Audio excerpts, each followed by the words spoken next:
সব চারিদিকে পেলোটান। এই হলো ফায়ারমাউন্ট। ফায়ারমাউন্টের আমরা ওয়ার্কার। আমরা যখন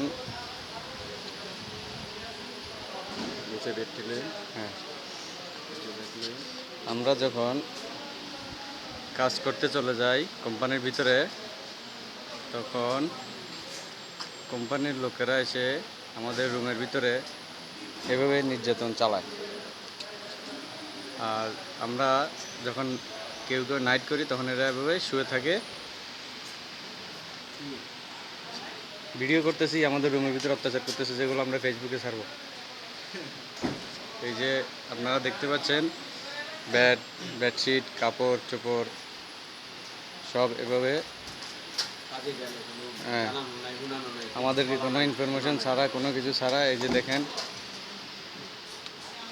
এখানে গরমে ঘুমানো যায় না, ফ্যান নাই, কিছু নাই।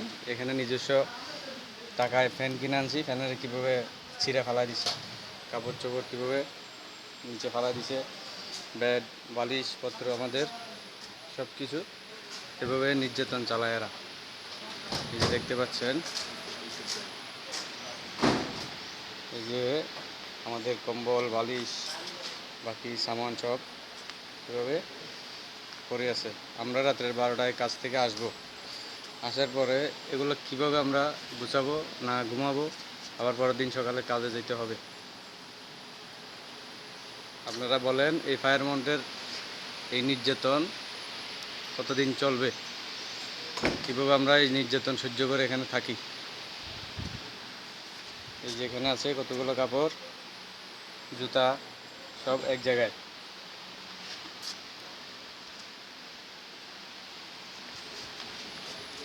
এই যে কাপড় চোপড় কীভাবে গিট্টা বানায় ফেলাইছে এরা, বেড সেট উল্টে পাল্টায় সব চুদুর বুদুর করে ফেলাইছে। এভাবে প্রত্যেকটা রুমে এভাবে নির্যাতন হয়। শুধু একটা রুমের ভিডিও এভাবে করে দেখালাম।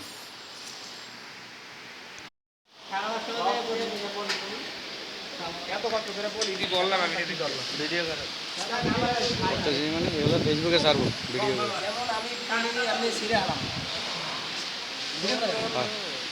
ইন্টারনেটে ছাড়বো।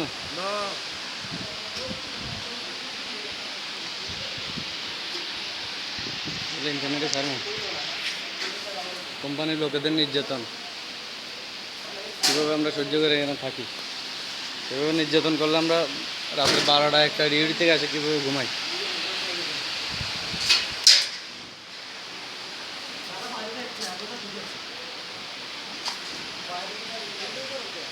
হ্যাঁ, করি, দরকার হয়েছে। এভাবে নির্যাতন করতেই থাকে এরা রুমের ভিতরে। যে কাপড় চোপড় এভাবে রাখাটাই মনে হয় কোম্পানির লোকেরা পছন্দ করে। এভাবে থাকাটাই মনে হয় কোম্পানির লোকেরা পছন্দ করে।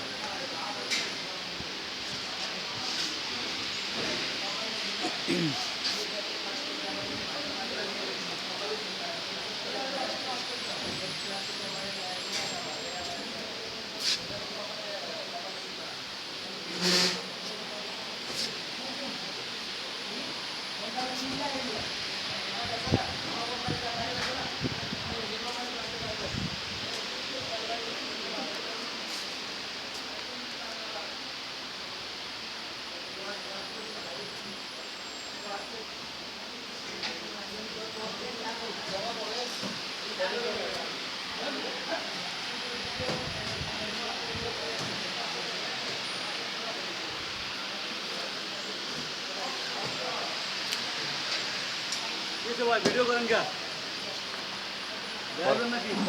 পরে কমনে। হ্যাঁ,